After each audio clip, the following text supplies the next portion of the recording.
This is current events for September 10th, 2018. And in the new current events section, we won't be reading the newspaper page by page. We won't be going over exact articles and just discussing them. Instead, what I've done is I've already read the newspaper, and we're going to talk about some of the highlights, some of the things that are going on in our economy and in the world, and how we can better participate as citizens, what predictions we have, and obviously answering any questions. Okay?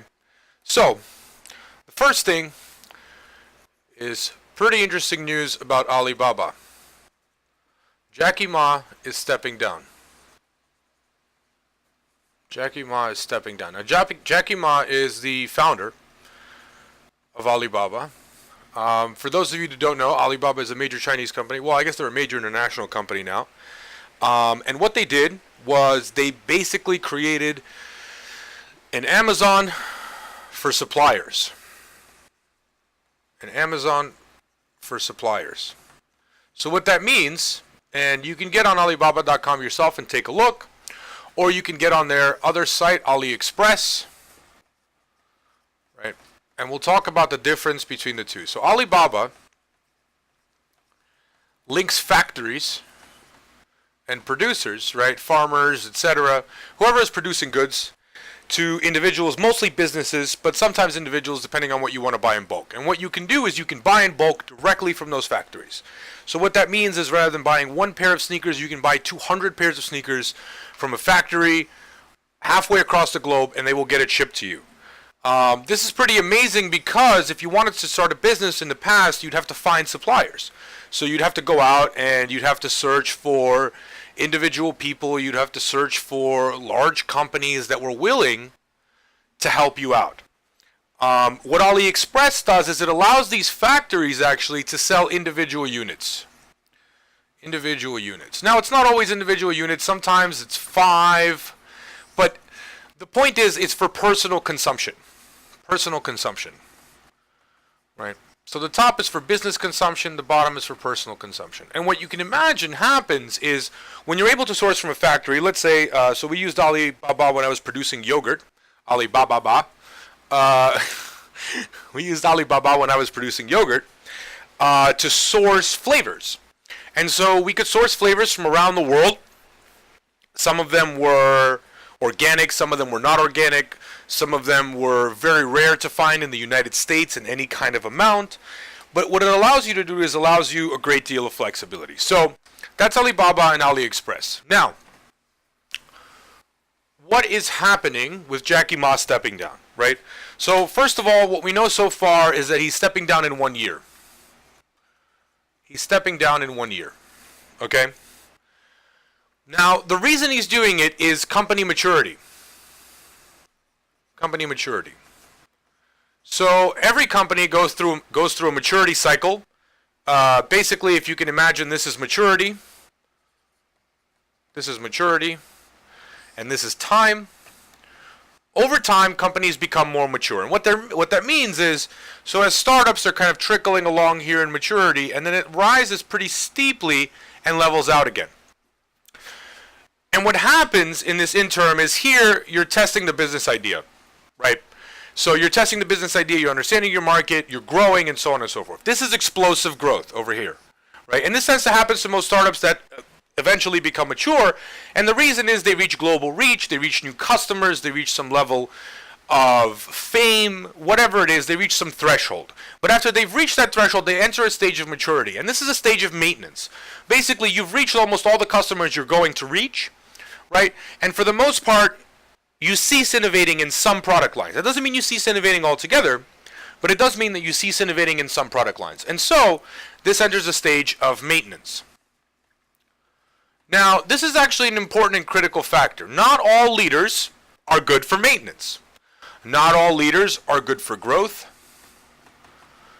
And not all leaders are good for founding.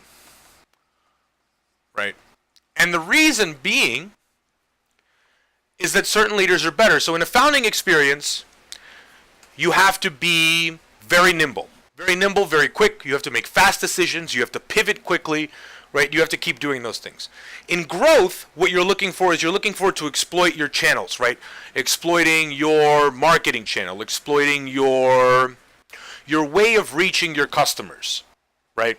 And so you often need a very different type of executive. Now, Jacky Ma was there from founding and for growth, but Alibaba's growth was rather meteoric. Meteoric? Very fast. It was very fast.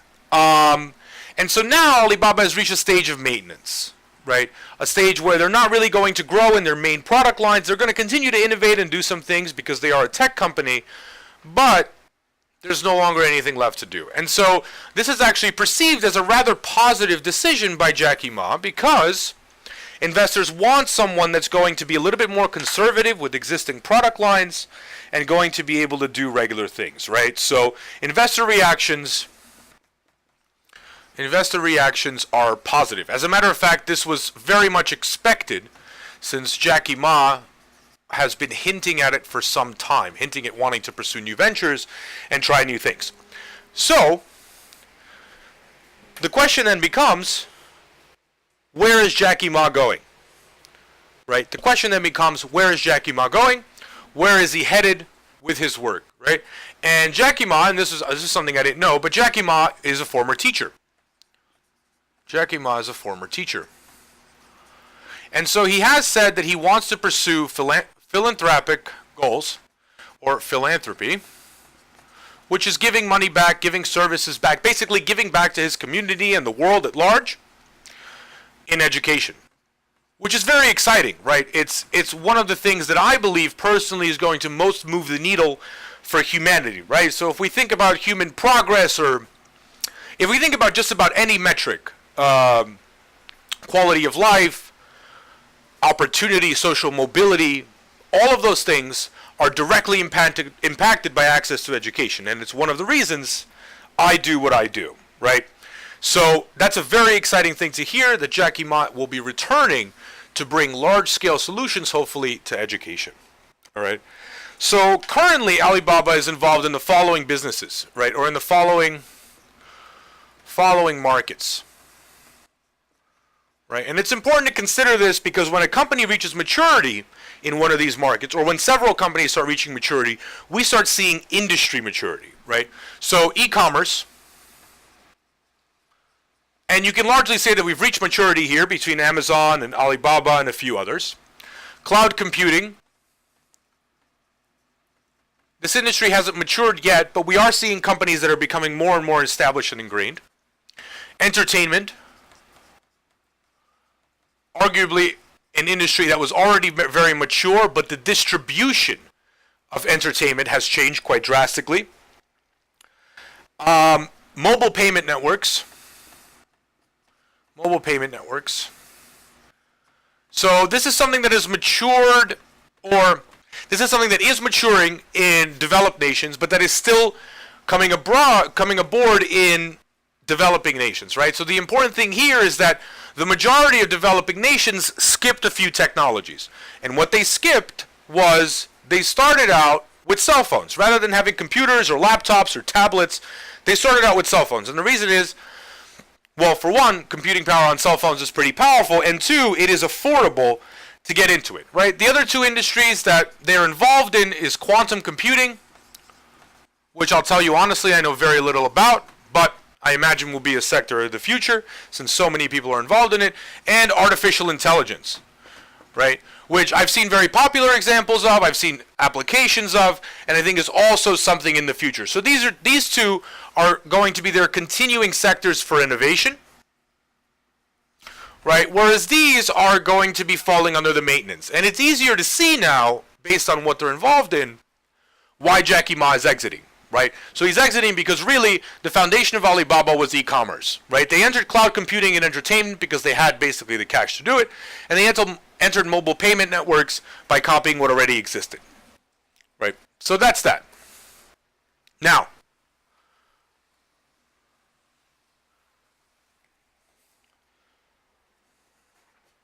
so to summarize what's going on, right? So Daniel Zhang is going to be taking over, right? And Daniel Zhang is a longtime executive and partner in the firm.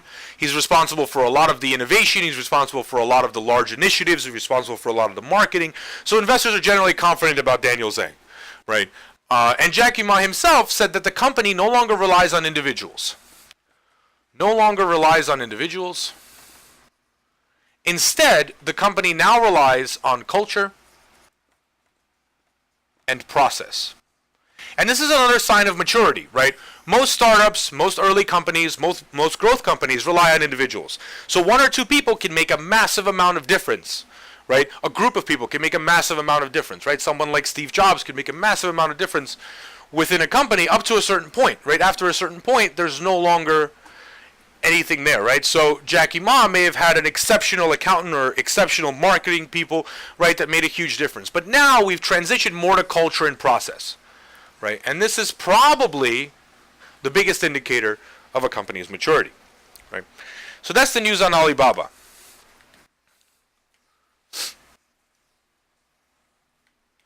The next thing that's happening here is we have a continuing trend, right? Since it's our 10-year anniversary since the fall of Lehman Brothers, we have avoiding a crisis. Is a continuous thing that's in the news, and in particular, we're going to be looking at how the Fed feels about avoiding a crisis. Right. So importantly, the Fed has two tools, two major tools for dealing with a crisis. And we'll actually discuss a third that they're currently thinking about using, right? So the first major tool is regulation. And the second tool is, the second tool is interest rates.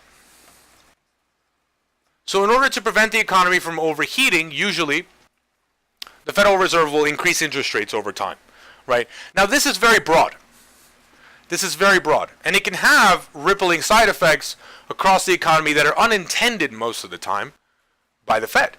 Regulation, however, is more surgical, in the sense that regulation is able to target specific sectors of the economy, specific financial products, specific lines of defense in order to stabilize, and keep the economy from falling into a recession. Right? So as you can imagine, there's a strong preference for regulation by the Fed, right? And the reason is specifically the fact that it's surgical and that you can do it, right? So one of the tools that the Fed is considering using is called a counter-cyclical capital buffer. Cyclical capital buffer. And what that means is the following, right? Currently, banks undergo stress tests. Banks get stress tests, right? And they have to pass the stress test every year, basically with flying colors, and the stress tests increase in difficulty over time. So this requirement basically ensures that the banks carry more capital than they actually need in order to ensure that in the event of a crisis, they are safe. A countercyclical capital buffer will add something on top of that. Now, there's a couple pieces to consider here that are actually important, right? The stress tests are not transparent, right? So the Federal Reserve does the stress test themselves. I believe it's actually the OCC is what handles it, and they decide which banks pass, which banks fail, which banks need to raise capital requirements, and so on and so forth. So there's a psychological aspect here. A countercyclical capital buffer will reinsure people that we are doing something, right? That something is being done to ensure that banks are safer, right? And that's something that's very good if it seems like we're heading towards a crisis, at least in the public's mind, right? So if we're heading towards a crisis in the public's mind, a countercyclical capital buffer can be very possible, or very positive, right? So countries that are already using a countercyclical capital buffer, say that 5 times fast, is the UK, Ireland, France, and Hong Kong. So this isn't something that's entirely a new innovation. This isn't something that's never been tested before. It's something that's actively being used around the world, right? Now, the Fed's thinking is that, one, we're probably not looking at a crisis right now, right? If we were, there would be a lot more signs, or at least the expectation is that we would be able to tell. Now, the truth is, we haven't been able to tell in the past, but maybe we could tell this time, right? Now, because the banks are getting increased stress tests, the Fed feels that the countercyclical capital buffer is too much at this time. And the reason it's too much at this time is because there's an opportunity to raise the difficulty level faster if it needs to be done, and basically have the same result, right? Now, what the stress is considering is stabilizing the difficulty and adding a direct capital buffer, right? So they could do that, and that would be pretty interesting. So what does a capital buffer do? A capital buffer forces banks to hold more assets, right? So the idea is we force banks to hold more assets. Force banks to hold assets. Increasing, right? And here what ends up happening is if we see defaults in mortgages, if we see defaults in other pieces of the economy, if we see other problems, the banks have a good amount of required capital to get over that hump, right? Now the limitations is this only applies to big banks. Applies to big banks, right? The very same banks that we all termed too big to fail in the last financial crisis is the banks that this applies to. It doesn't apply to small lenders. It doesn't apply to specialized lenders. It doesn't apply to venture capital. It doesn't apply to any other kind of investment companies. And what we've seen actually is a lot of the financial risk has moved to those companies, right? So further limiting the banks could have almost no effect on a future crisis if the future crisis doesn't emanate from the banks. But if we are looking to make banks safer, right, and just banks, we're not talking about the whole economy, just banks, this would be a good measure. So that's what they're considering. And the reason that they're considering it is booming asset prices, right? So we talked a little about this yesterday, but basically because the Fed has injected so much capital into the economy, there have been booming asset prices, right? And the booming asset prices have created a situation where the Fed is afraid that things are overheating right now, right? Or that as it raises interest rates, asset prices may start falling and people may start worrying, right? So this is another surgical tool that the Fed is considering using. My opinion personally is that we will end up using that tool at the cost of stress tests, right? But I think that it will be used strategically to basically keep the economy and keep investors calm, right? So I just want to make sure of a few things on the stream. Make sure my chat is pulled up so that I can see it. All right, and just want to find out if you guys have any questions, feel free to at any point just put them in the chat. I'll be checking the chat regularly during the segment, okay? So,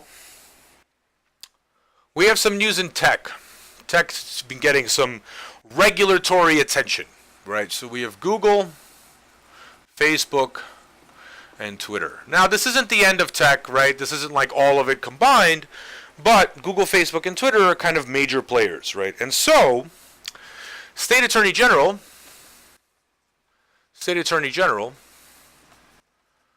is preparing some interesting things for us. One, they are starting to look into antitrust amongst these companies, right? So whether or not Google, Facebook, and Twitter are intentionally thwarting competition in the industry, and the second thing, and whether or not they need to be broken up. And the second thing that they're looking at is data privacy abuse, right? And this is, I mean, they're both actually pretty big deals, right? So they're both actually pretty negative for these companies, right? If we find that there's data privacy abuse and there's regulation on data privacy, that's going to be a problem for these companies. If we find that there's antitrust abuse, that's also going to be a problem if these companies get broken up for them. But the fact that regulators have taken notice is usually a worrying sign, right? So we've been basically pro-tech for a very long time, but things are starting to happen, right? And it seems that one of the things politically that's driving this is the suppression of conservative voices. The suppression of conservative voices. Now, this is notoriously a pretty difficult thing to prove, right? But here's the thing, right? So television doesn't suppress conservative voices, right? Obviously, we have Fox News, and we have the left, and we have the right, and we have the same happening with newspapers and so on and so forth, right? So what regulators are worried about, and what the government is worried about, is that conservative voices are being suppressed on these platforms. Now, one of the things that Google, Facebook, and Twitter can do in defense is work with regulators to help them understand that this may just be a demographics problem. A demographics problem, right? So if rather than suppressing conservative voices, they can prove that just the majority of their audience and the majority of their users are not conservative, they would be able to get away with that. But this is something that we'll start to see develop. I do think that antitrust is going to be an issue for a lot of these companies. And I do think that data privacy laws are going to be strengthened in the United States. And that's simply because all of that has already happened or is already happening abroad, in particular in the EU, right? So this is a shorter article, and we really only have one point here, but Iran is fighting sanctions.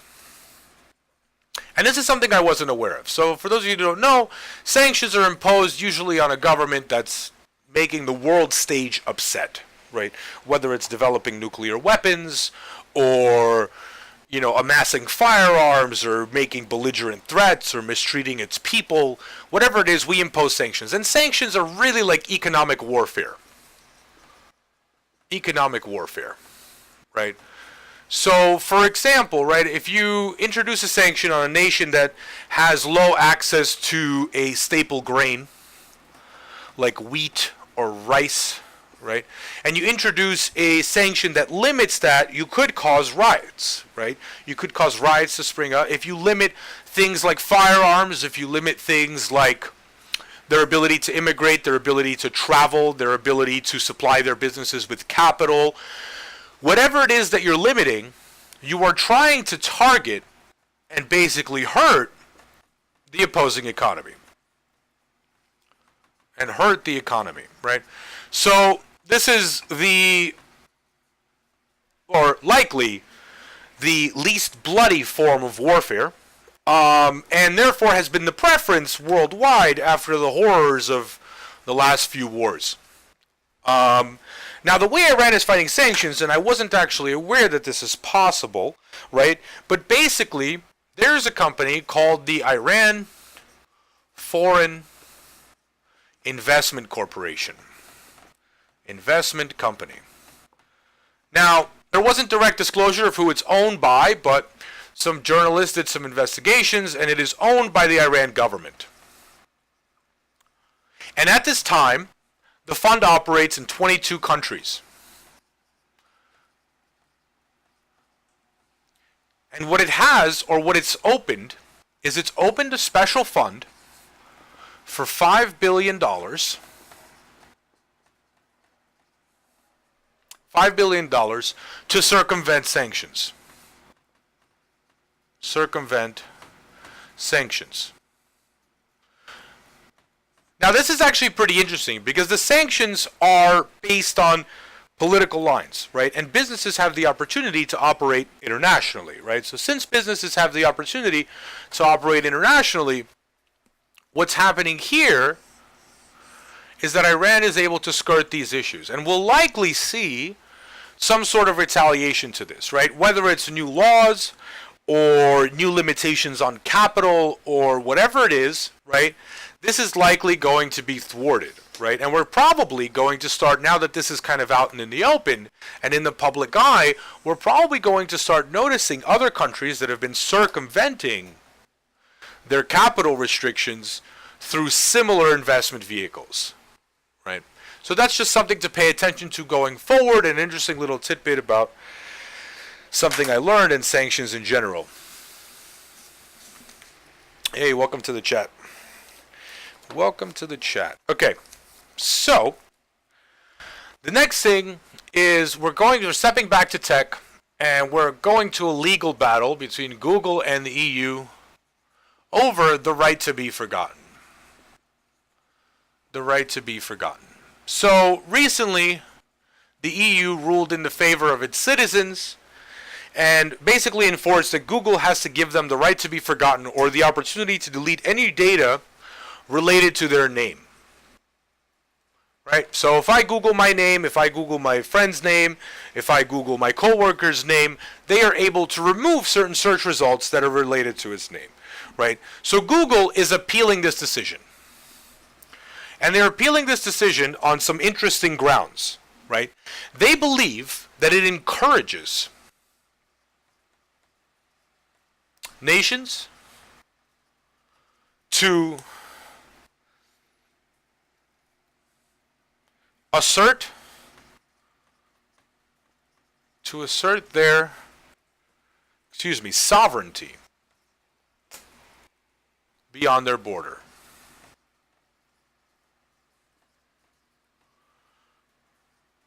Beyond their border. And what that means is the following, right? If I Google my name and it comes up with some unsavory search results, and I ask Google to remove the results, they will remove the results from within my country. So for example, if I live in the United States, and the United States doesn't have this law, but if I live in France, and France is the one actually asking for additional enforcement, and I Google something in France, my location is identified as in France, I will not see those results. However, if I use a VPN to change location, I will see them again. And so Google's argument, and really what's going to be decided in this whole issue, is where does the jurisdiction over the web and the jurisdiction over political territory begin and end, right? The idea is, can a country like France enforce what UK citizens see on the web? Can a country like the UK enforce what American citizens see? Can Canada enforce what citizens in Ireland see, right? And so, this is actually going to be a pretty interesting case in deciding where the jurisdiction of the web falls. Who ultimately has control, right? So, Google is arguing that this is censorship, right? This falls under the idea of censorship. Right, and for a couple of reasons. One, if you're able to control what other countries see about the citizens of your country, it's going to be abused. Hands down, it's always been abused, it's going to be abused, right? This is in its most basic form, right? The omission of information is still lying, and so that's basic propaganda, right? So, if we're seeing a situation where it's propaganda, then perhaps the ruling will be in Google's favor. But we also don't know, right? We also don't know. So here's an interesting case that has similar kind of repercussions, right? And kind of helps illustrate the idea of where do laws begin and end. And this is a case of actually Microsoft. Now, Microsoft is always involved in one lawsuit or another, but this is an interesting idea. So this is a Brazilian customer based in Brazil. Right, and that Brazilian customer was using Skype. Now, the Brazilian authorities demanded Skype data.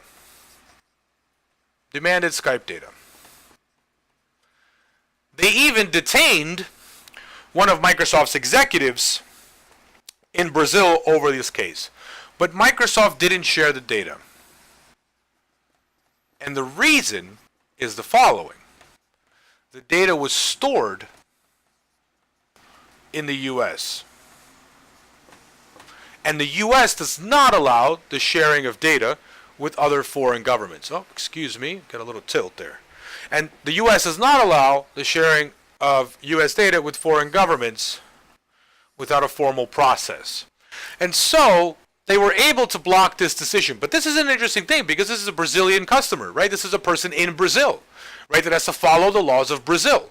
This is the Brazilian government demanding something about one of its citizens, something that it pretty much has to do. But because the company is storing the data in the US, they don't have to comply because the US protects the data, right? And the idea is, if this kind of case is what we see, if the jurisdiction is based on data storage or data origination, right? So we have a couple of things to consider here, right? So what's important, right? Is it where it's stored? Is it where it's made? Is it where it's consumed? Right? Does each one have a separate rule?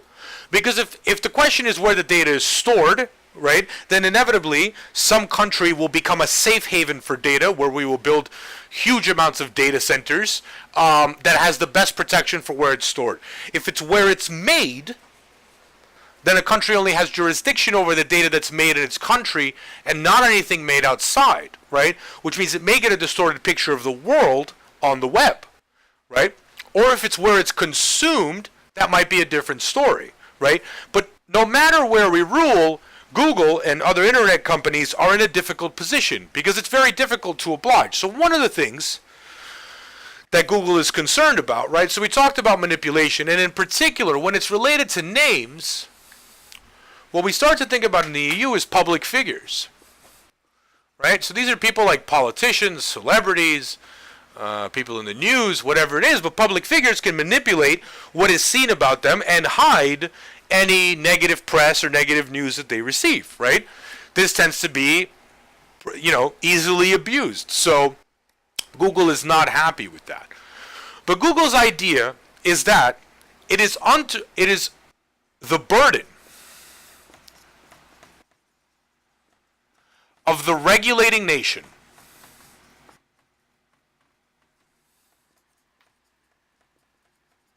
to reduce conflict with other jurisdictions. And what that means is if Brazil decides that it has access to all the data that is produced in Brazil, for example, it is then Brazil's responsibility to make sure that this is okay with America and all the other nations on the planet, right? And so what this leads to, and we'll take a second for my personal speculation, right? But what it leads to is the fact that we will likely, in the near future, see the emergence of a supranational regulator for the web.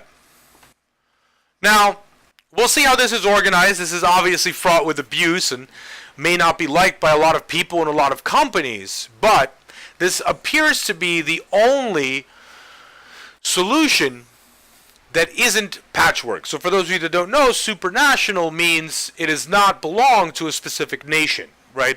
It does not belong to France or the US or the EU or where the servers are stored or anything else. It is simply global in its reach, right?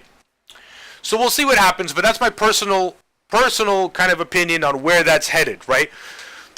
The best case scenario is that regulator ends up being a mediator, right? So that regulator allows individual nations to regulate on their own, right?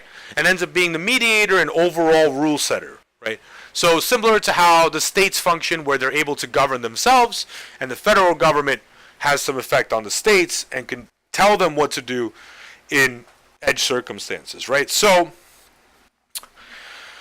the next thing is actually pretty interesting. So this is about healthcare, right? And so, the United States has seen its fair share, it's seen quite a few articles and quite a few disgruntled people in general about the cost of healthcare. And here we've come to a solution, which is cheap custom drug manufacturing. Now, I must say I'm not an expert on the manufacturing of drugs or the legal requirements of doing so. The UN Internet Police, yeah, kind of like that, kind of like the UN Internet Police, except without all the handcuffs and stuff. But yeah, basically the UN of the internet that helps mediate different countries and what they're doing. Hey, welcome to the chat, guys. Okay, so, oh boy, I gotta stop pulling this wire. Okay, Here we go. So healthcare and the cheap custom drug manufacturers, right? So basically what's happening is pharmaceutical companies, or pharmacists in particular, not pharmaceutical companies, but pharmacists, are allowed to mix their own drugs. Right? My understanding is the following. This can happen in one of two cases. The two cases are shortage and difficult circumstances. I wrote this down in a better way. Yeah, well, let's call it difficult circumstances. But basically, it's circumstantial in the sense that, let's say you need a drug, but you have a terrible allergy to something in Advil, right? So a pharmacist is able to mix their own version of Advil that counteracts or affects your allergy or controls it or whatever it is, right? So these are the two situations in which pharmacists are allowed to mix their own drugs. And this is regardless of patent protection, right? So if another company developed their drug, they're still able to make it, even though it's protected by U.S. institutions, right? So one of the drugs that's being made, so there are companies now that are coming up, and they're basically acting like pharmacists on a larger scale. And they're hooking up with a lot of these delivery pharmacies, right? So there's Express Scripts, there's a couple of others, right? But basically, these pharmacies deliver drugs directly to you, to your house, drop them off at your door, and you just do that. They take in the scripts electronically, and so what ends up happening is they're able to source their drugs from several different places, right? And so they've been using these companies to source drugs, right? So one of the drugs that's being produced in generic, right, cost about $13.50 in 2000, right? In the year 2000. It currently costs $750. Okay, so we've seen a lot of this happen across drugs because, well, people need the drugs to survive, right, or to feel better or whatever it is, and so you can charge them an arm and a leg for them, right?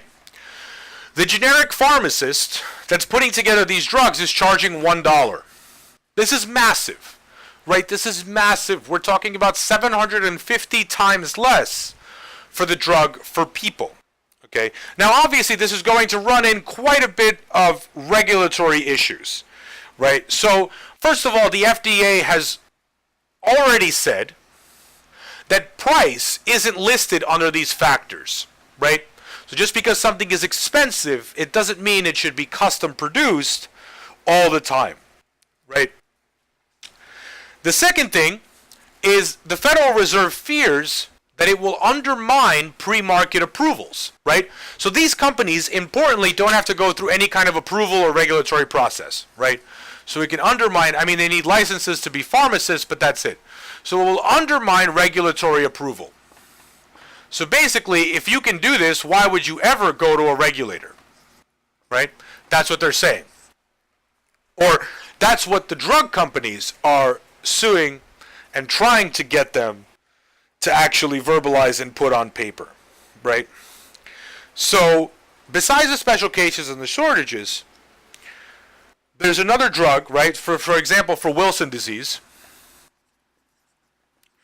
that can cost some patients up to $21,000 per month to have, right? One of these generic pharmacists is currently producing the drug for $120. Right? This is not a small difference. We're not talking about $50, right? Now, that's what's going on. That's the article in a nutshell. It doesn't really make a conclusion, but I'm going to draw one here, and I'm going to say the following.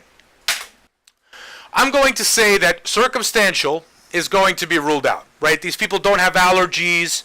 They don't have anything else, right? And shortages are going to be moved out.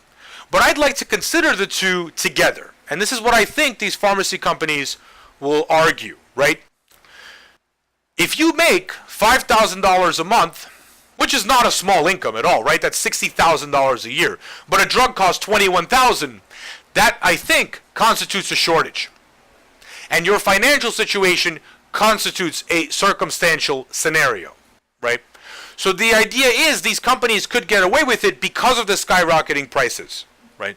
So we could see this happen. And my personal opinion is that although it will be struck down, right? There's two things weighing on regulators, right? There's precedence, or three things perhaps, right? There's precedence, which to a degree this has some precedence, right? Because we've already got ideas on, or rules on when this can happen, right? But we don't have an exact ruling on a scenario just like this, so this is pretty new, right? So this is, precedence is almost a non-factor outside of determining how we're going to be going forward, right? There is institutional security. And what that means is that the FDA is unlikely to release these drugs and say this is perfectly fine and okay, even if they are generic, even if they can prove that they're the exact same drug, because the FDA does do a very good job of screening drugs and making sure that they're not dangerous, right? It's not perfect by any means, right? There's a lot that can be improved, but they do some kind of screening, right? So maybe the compromise is partial screening, right? Or faster screening, or express screening based on the fact that these drugs already exist on the market and are simply being made in generic form. And then finally, and perhaps the most important thing, is public opinion.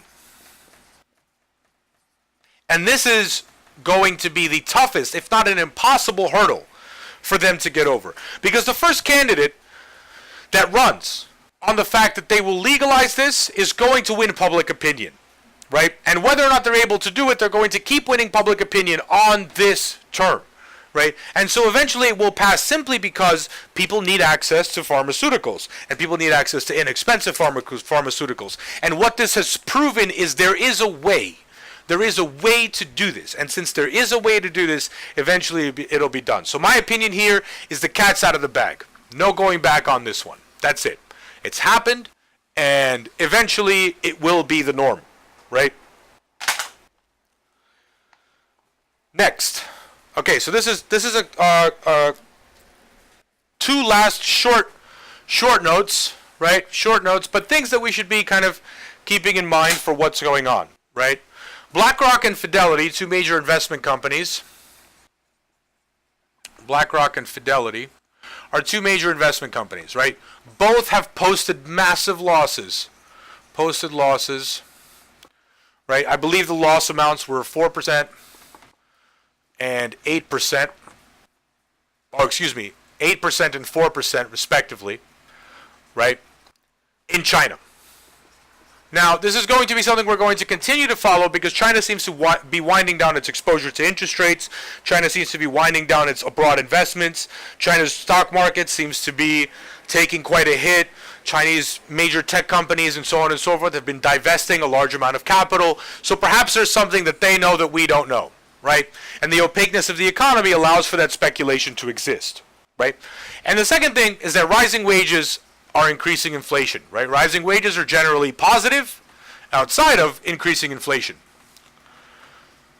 right? Which means that we can see that the Federal Reserve is actually just on track with increasing interest rates and should continue to do so in order to limit the economy from basically blowing up, all right? So that's our morning news segment, or our current events segment. Right? Personally, I prefer this format more, and we're going to be doing it going forward. So rather than read the newspaper with the chat, I'm going to be reading the newspaper on my own and presenting what's going on.